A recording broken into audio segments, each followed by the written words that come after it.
So, yeah. I mean, I don't know how to think about it, right? But some people say in order to lead, you have to be led. And in order to have been willing to be led, you can successfully lead. But some people are leaders by nature, and some people just like to be led. Ain't it? So what? And everybody must lead. Some people you can't follow them, you know. Some people you can't follow them because they will lead you astray. My mother always say, follow fool turn fool. So not everybody you follow around because of my lead. Some people just want to lead and they don't know where they want to go, you know. So me not follow nobody. If me not think that you make sense when you are lead, me not follow you. Yeah, I saw me see it because I saw my mother tell me when we did young, so you can't follow idiot. Because idiot will take you go far. You turn fool.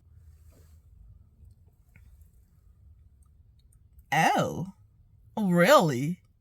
Well, to be honest with you, I sometimes think that, depending on what the situation is, you can be led, but you have to think about when you're being led, is that person making sense to you?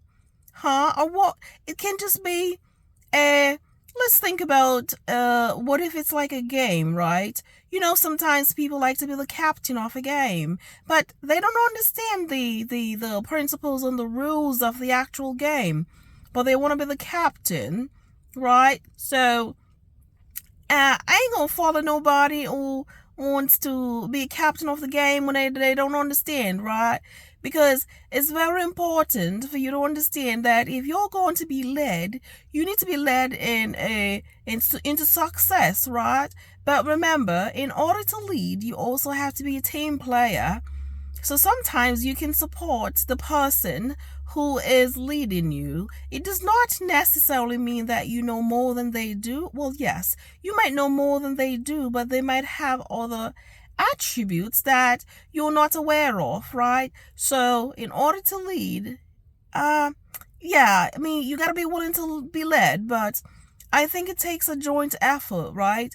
Because to be a leader, it doesn't mean that you need to know everything, but it means you need to know most things. You need to be adaptable. You need to be able to delegate, right? And you also need to commend your team on their achievements or their contribution, because in order to be a successful leader, you must have been led correctly, right? And then you have to be leading your team to a point where they feel like they're contributing to the overall contribution of that team. And so if you're a leader and you win, when you win, your entire team wins, right? And so you can't be taking all those gratification, because again, it's a team effort. You're just carrying on the vision of the team. So remember, in order to be a leader, you have to think about the team that you'll lead, right? So yeah, I do believe that in order to lead, you have to be able to be led. And had you not been led, then I don't know if you can successfully lead properly, all right? That's just my opinion. What's yours? Comment below, all right?